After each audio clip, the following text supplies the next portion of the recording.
Assalomu alaykum millionlar o'yini muxlislari. Bugun sizlar bilan transferlar haqida gaplashamiz. Aynan APL Angliya jamoalari 2026-2027 mavsumiga qanday tayyorgarlik ko'rishdi? Jamoadan kimlar ketdi, kimlar keldi? Murabbiylar almashinuvi bir qator statistik ma'lumotlarga to'xtalib o'tamiz. Biz aynan BBC Sport, The Athletic, Sky Sports kabi ishonchli nashriyot va manbalardan foydalanganmiz. Qani ketdik. Yurtimizda grand jamoalarga ko'proq muxlislik bo'lgani uchun biz ko'proq katta jamoalarga to'xtalib o'tamiz. Chempion Arsenal jamoasidan kimlar ketdi va kimlar keldi? O'tgan mavsum chempioni Londonning Arsenal jamoasi bu yili kelasi mavsumga qanday tayyorgarlik ko'rdi? Qaysi pozitsiyalarni kuchaytirdi? Qaysi zonalarda xatolarni yopdi? Shu haqida qisqacha gaplashadigan bo'lsak, 2019-yildan beri ishlab kelayotgan Mikel Arteta yarim himoyani yana mustahkamlashga harakat qildi. Newcastledan Bruno Guimaraes olib kelindi. Uzoq cho'zilgan saga. O'zi umuman Newcastle haqida keyinroq batafsil gaplashamiz, lekin braziliyalik yetakchi futbolchining bu jamoaga kelib qo'shilishi yana ham jamoani kuchaytiradi, ayniqsa yarim himoya markazini Declan Rice'ga qo'shimcha yordam kuchi keldi va muxlislar o'rtasida savol bo'lishi mumkin. Martin Zubimendi hamda Merino qaysi pozitsiyada o'ynaydi yoki ular rotatsiya qilib o'ynaladimi? Va ikkinchi darajadagi e'tibor chap qanot yarim himoyachisi Vingeriga qaratildi. Ma'lumki, Real Madriddan Vinicius Junior transferi amalga oshmadi. Uning o'rniga esa gretsiyalik Zolis jamoaga kelib qo'shildi. Lekin bu unchalik ham bir mustahkam pozitsiya emas baribir. Ayrim ma'lumotlarga qaraganda PSJning chap qanot vingeri Barkola ham Arsenal short listida qayd etilgan. Lekin ko'ramiz, hali yana transfer oynasi yopilishiga muddat bor. Balkim o'zgarishlar bo'lib qolishi mumkin. Jamoani belgiyalik Trossard hamda daniyalik Norgard tark etishdi. Men Arsenalning hozirgi transferlar harakatini 10 balldan 8 ballga baholgan bo'lardim. Aston Villada ham bir qator o'zgarishlar ro'y berdi. Yaqinda bo'lib o'tgan Yevropa Superkubogida ularni tarkibini ko'rdik. Ancha yoshargan. 2022-yildan beri ishlab kelayotgan ispaniyalik mutaxassis Unai Emery bu yilgi mavsumga ham asosan yoshlarga ishonib, yoshlarga tayanib tayyorgarlik ko'rdi. Jamoaga Chelseadan ijaraga argentinalik Garnacho, Yohan Mazambi va Joe Gomezlar kelib qo'shilishdi. Aston Villa top 6likka kirishga harakat qilsa kerak bu mavsumda. Bournemouth jamoasiga yangi bosh murabbiy keldi, Marco Rose. Germaniyalik mutaxassis ispaniyalik Adriolani o'rnini egalladi va jamoaga Antonio Silva hamda Alvaro Rodriguezlar kelib qo'shilishdi.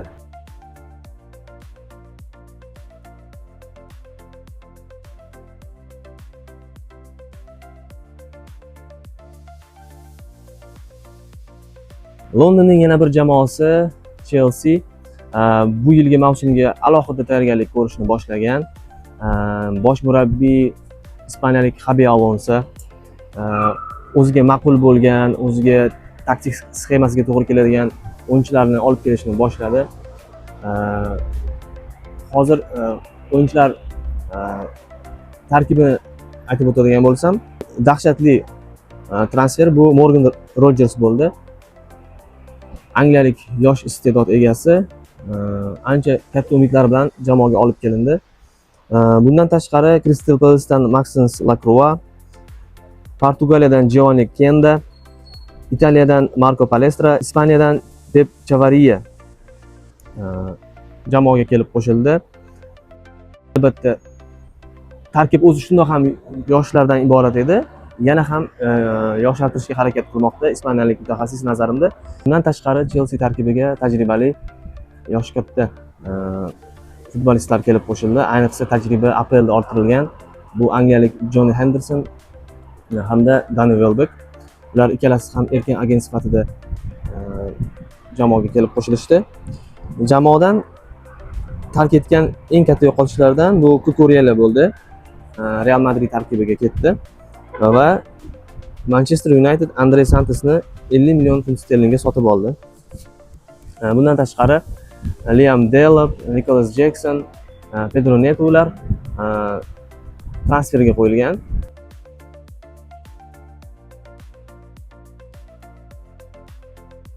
Londonning yana bir jamoasi Crystal Palace'da ham bosh murabbiy o'zgardi. Fransiyalik Pierre Sarge jamoani endi boshqaradi. O'rta miyona jamoalardan Everton ham 3 ta transferlar amalga oshirdi. Bular Crystal Palace'dan Brennan Johnson, Chelsea'dan Tyreek George hamda birinchi diviziondan Hayden Hackney jamoaga kelib qo'shildi. Jamoa veterani Seamus Coleman esa o'z faoliyatini yakunladi. Eng katta o'zgarishlar Fulham tarkibida bo'ldi. Ispaniyalik Alvaro Arbeloa jamoani endi boshqaradi. O'tgan mavsumda Dortmundni boshqargan Andoni Iraola 2026-27 mavsumga Liverpoolni tayinlaydi.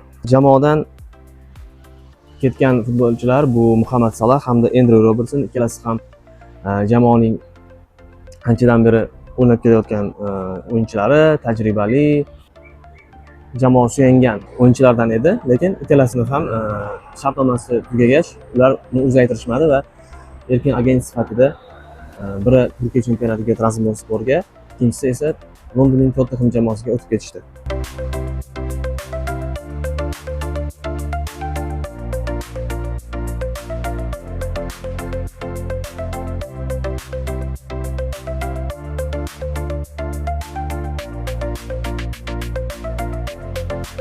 Manchester City'da ham yangilanish. 10 yildan beri jamoada murabbiylik qilayotgan Pep Guardiola nihoyat o'z postini tark etdi. Uning shogirdi Enzo Maresca esa jamoani endi boshqaradi.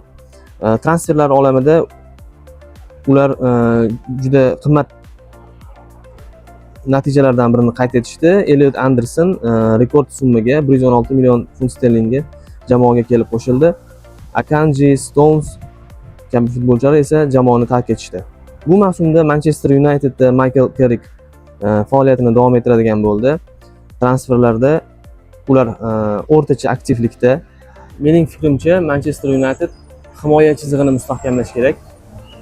Ayniqsa markaziy himoyada Martinez, Maguire kabi futbolchilardan tashqari rotatsiya uchun ham, zaxiradagi kenglik uchun ham o'yinchilar kerak nazarimda. Newcastle United haqida gapiradigan bo'lsak, o'zining bir nechta yetakchi o'yinchilarini sotib yubordi.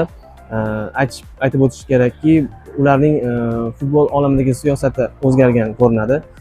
Yetakchi tajribali o'yinchilardan Tonali jamoani tark etdi, Gumaraysh, Gordon. Ular o'rniga esa aynan yoshlar jamoaga taklif qilinyapti va jamoaga yangi murabbiy Matias Yaslini ham kelib qo'shilishi alohida diqqatga sazovor. Nottingham Forestda ham murabbiy o'zgardi. Oliver Glasner endi jamoani boshqaradi. Bilamizki, bu tajribali mutaxassis. Bundan tashqari APLda Crystal Palace'ni bir necha mavsum davomida murabbiylik qilib boshqarib bordi va bu yili Nottingham Forest unga ishonch bildirdi.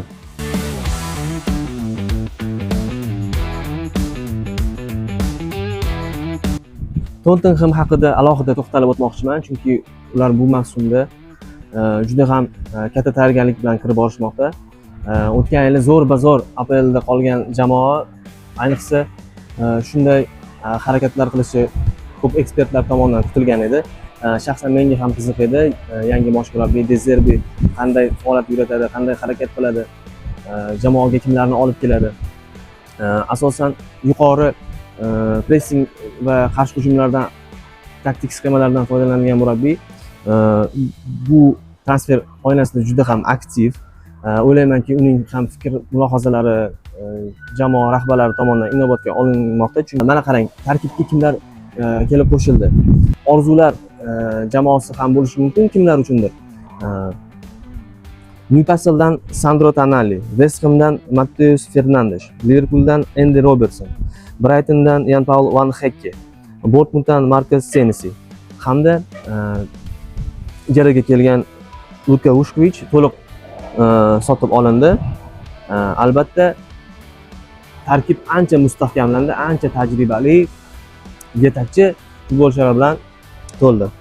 Jamoani tark etganlar e'tiborlisi faqat shu Cristiano Romero Atletico Madridga o'tib ketdi, Jet Spence Interga transfer qilindi. 2026-2027 APL mavsumida kim chempion bo'ladi? Kim yutuqqa asosiy da'vogar? Bu savol ko'pchilikni har doimgidek qiziqtiradi. Umuman top 6likka kim kiradi? Newcastle sekin-sekin top 6likdan yoki Chempionlar Ligasi zonasidan chiqib ketayotganini e'tiborga olishimiz kerak va uning o'rniga Aston Villa va Tottenham harakat qilsa kerak. Arsenal asosiy da'vogar, chunki ular o'tgan yil chempionlikni qo'lga kiritishdi, o'ziga yarasha tajriba orttirishdi. Tarkib mustahkamlandi. Faqatgina bir o'yinchining kelishini o'zi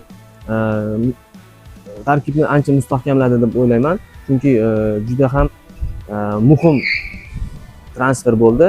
O'sha braziliyalik Bruno Guimarãesni nazarda tutmoqdaman. Va Chelsea qanday o'yin ko'rsatadi? Yangi murabbiy, yangi sxema, yangi qanot o'yinchilari, umuman olganda Rodgers o'zini qanaqa ko'rsatadi? O'zini o'sha 117 million funt sterling bahosini oqlaydimi degan savollar bor. Buning ustiga o'tgan mavsumda uncha o'yini o'xshamagan Cole Palmer nima qiladi? Qaysi pozitsiyada o'ynaydi? Bu ham juda qiziq. Jamoa hujumchilari Nicholas Jackson hamda Liam Delap jamoani tark etadimi? Chunki mavsum oldi o'yinlardan yoki o'sha o'rtoqlik uchrashuvlardan ko'rinib turibdiki, Xabi Alonso ularga unchalik ham ishonch bildirayotgani yo'q. Va jarohat olmasa, braziliyalik yana bir winger Esteban qanaqa o'zini ko'rsatadi? Va Joao Pedro yana ham ochilib ketadimi? 20+ gollar uradimi degan savollar ayniqsa hozir aktual hisoblanadi. Manchester United Michael Carrickni qoldirib xato qilmadimi?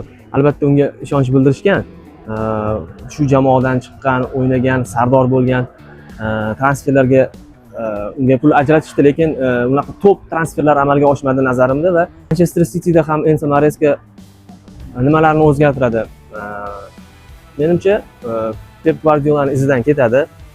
Birinchidan uning shogirdi, ikkinchidan o'yin uslubi bir-biriga o'xshab ketadi va Rodri agar jamoadan ketsa, balkim taktik sxemada ham ozgina o'zgarish bo'lishi mumkin, lekin Rodrini ular 80 million yevroga bo'lsa sotishmoqchi. Hozir Barselona bilan qizg'in muzokaralar ketmoqda. O'zimizning o'zbekistonlik hamyurtimiz Abduqodir Husanov bu mavsumda ham o'zini top darajasida o'ynab beradimi va asosiy tarkibga kira oladimi? Shunday savollar hali ham bizga qiziq. Nima bo'lganda ham yana kuzatishda davom etamiz. Balkim transfer oynasi tugaguncha yana bir ko'rsatuv qilarmiz. Keyingi 2026-2027 mavsumda APL chempionatini juda ham intizorlik bilan, qiziqish bilan kutib qolamiz. Barchaga salomatlik tilaymiz. Sog' bo'ling.